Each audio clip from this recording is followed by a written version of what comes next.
বিদায়বেলা pay scale গেজেটের বিষয়ে যা জানালো অন্তর্বর্তী সরকারের প্রধান উপদেষ্টা ডক্টর মোহাম্মদ ইউনূস। নবম জাতীয় পে স্কেল কবে প্রদান করা হবে এ বিষয়ে প্রধান উপদেষ্টা ডক্টর মোহাম্মদ ইউনূস সর্বশেষ যে তথ্য প্রদান করেছে এবং এখানে নবম পে স্কেলের গেজেট প্রজ্ঞাপন যেহেতু 9 সদস্য বিশিষ্ট একটি বাস্তবায়ন কমিটি গঠন করা হয়েছে এবং সেই কমিটি অলরেডি তাদের প্রথম সভা করে ফেলেছে গতকাল অর্থাৎ 15 ফেব্রুয়ারি 2026 তারিখে।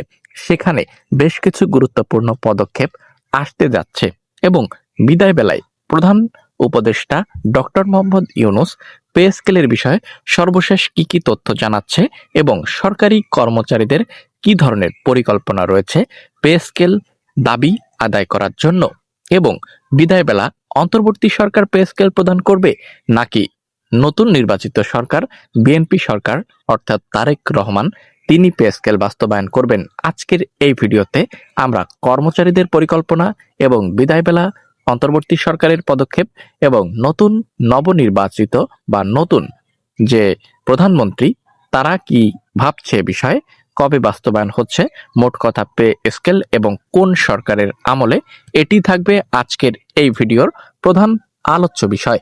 ত্রয়োদশ জাতীয় সংসদ নির্বাচন শেষ হওয়ার পরপরই বেতন বৈষম্য নিরসন ও নতুন পে স্কেল বাস্তবায়নের দাবিতে নতুন কর্ম পরিকল্পনা গ্রহণ করছে সরকারি কর্মচারী দাবি আদায় ঐক্য পরিষদ। অন্তর্বর্তী সরকারের পর এখন নতুন নির্বাচিত সরকারের কাছে তাদের নিজেদের পাওয়া আদায়ে মরিয়া সচিবালয়ের বাইরের দপ্তর, অধিদপ্তর ও স্বায়ত্তশাসিত প্রতিষ্ঠানের শিক্ষক কর্মচারীরা এক নজরে কর্মচারীদের 7 দফা দাবি এবং প্রত্যাশা কি রয়েছে সেটি একটু দেখব এবং অন্তর্বর্তী সরকার নাকি নবনির্বাচিত সরকার পে স্কেল কার্যকর করবে সে বিষয়টি খোলাসা করার চেষ্টা করব।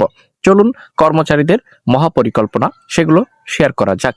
নতুন বেতন কাঠামো সর্বনিম্ন 35,000 টাকা থেকে নবম পে স্কেল শুরু করতে হবে, এই দাবিতে তারা নতুন করে তাদের কর্মসূচি শুরু করতে যাচ্ছে। সুযোগ সুবিধা টাইম স্কেল, সিলেকশন গ্রেড ও জ্যেষ্ঠতা পূর্ণবহাল, রেশন সুবিধা সকল কর্মচারীদের জন্য ন্যায্য মূল্যে, রেশন প্রবর্তন, চাকরির বয়স প্রবেশ 35 বছর, অবসর 62 বছর নির্ধারণ, পদমর্যাদা টেকনিক্যাল ও বিচার বিভাগীয় কর্মচারীদের পদমর্যাদা নিশ্চিতকরণ। নতুন সরকার প্রধানের সঙ্গে সাক্ষাতের প্রস্তুতি গ্রহণ করছে সরকারি কর্মচারী দাবি আদায় ঐক্য পরিষদের নেতৃবৃন্দরা। সরকারি দাবি আদায় ঐক্য পরিষদের পক্ষ থেকে জানানো হয়েছে 9th পে স্কেল বাস্তবায়নের লক্ষ্যে তারা বিএনপির শীর্ষ নেতা তারেক রহমানের সঙ্গে সাক্ষাতের আবেদন করেছেন।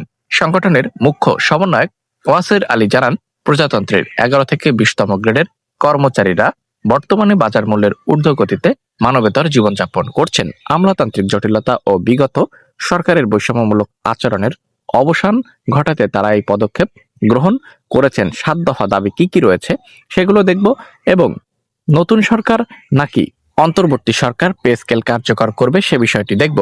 দাবির বিষয় এবং বিস্তারিত পরিকল্পনা প্রথমত দেখে নেওয়ার চেষ্টা করব।